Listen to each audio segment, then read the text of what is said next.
안녕하세요. 다나하나지 흉부외과 원장 문다나입니다.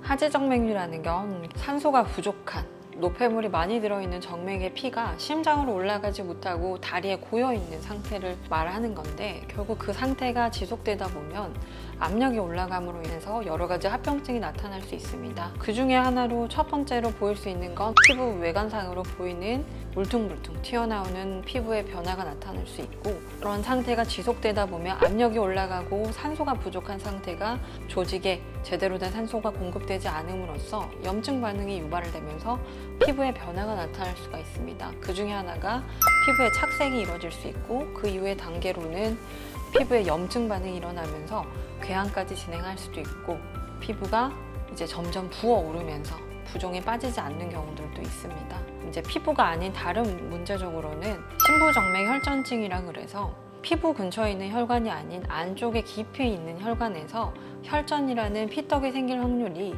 하지정맥류가 없으신 분들에 비해서 있는 분들의 경우에 5배 정도의 위험성이 올라가긴 합니다. 그래서 하지정맥류가 있는 경우에는 방치하시는 것보다는 꼭 수술을 받으라는 게 아니라 보존적 치료라도 하시는 게 도움이 될 수 있습니다.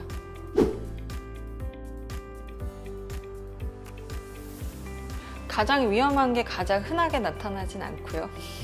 가장 위험한 건 심부정맥 혈전증이라고 해서 우리 몸에 생긴 혈전들이 정맥피가 한 곳에 고여 있다 보면 그게 피떡이 되면서 나타나는 게 혈전인 건데, 그 혈전이 우리 폐로, 심장으로, 머리로 흘러가게 되면 그런 증상이 나타날 수 있는 게 가장 치명적인 합병증일 수 있고요. 위험성이 하지정맥류가 있는 분이 높다라는 그런 치명적인 단점이 있는 거고, 가장 흔하게 발생하는 합병증은 아무래도 피부에 보이는 합병증들이 흔합니다. 피부로 튀어나오거나 피부가 변색이 일어나거나 피부가 궤양이까지 오는 경우들도 종종 있긴 합니다.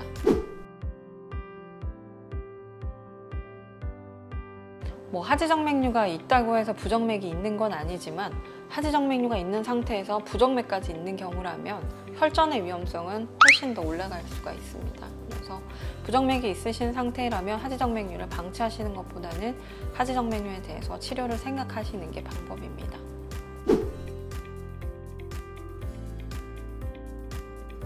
사실 약물 치료라는 게 먹는 약이 있고 주사 약물이 있습니다. 그래서 먹는 약의 경우에는 드실 때는 효과적인 보는 경우들이 많습니다. 우리 정맥벽을 탄탄하게 탄력을 주면서 모세혈관의 투과성을 높임으로써 우리 몸의 혈액순환에 도움이 되기 때문에 약을 드시는 거는 보존적인 치료의 방법으로 복용하실 수 있습니다. 하지만 주의하실 건 한 번 드신다면 꾸준히 잘 복용하셔야 한다는 주의점이 있습니다. 결국에는 말씀드렸듯이 드실 때는 효과가 있지만 결국 중단하면 다시 증상이 나타나거나 진행할 수가 있습니다. 주사로 인한 약물요법은 근본적인 치료 방법 중에 하나인데, 주사 치료를 할 수 있는 혈관의 범위가 정해져 있습니다. 너무 큰 굵은 혈관이거나 심부정맥과 연결되어 있는 경우에는 주사치료 효과가 떨어지고 심부정맥의 혈전증의 위험성이 올라갈 수 있기 때문에 짧은 혈관, 작은 혈관 그 부분들에 대해서만 정해서 주사치료를 하는 경우들이 더 많습니다.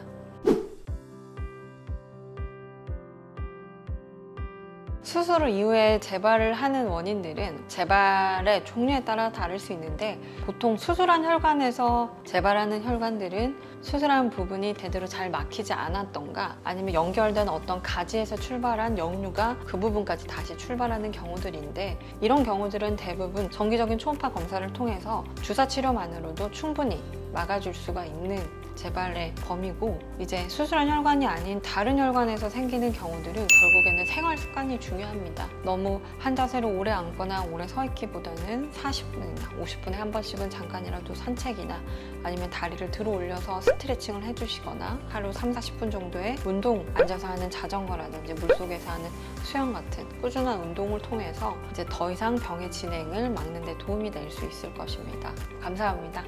다나하나지 흉부외과 원장 문다나였습니다.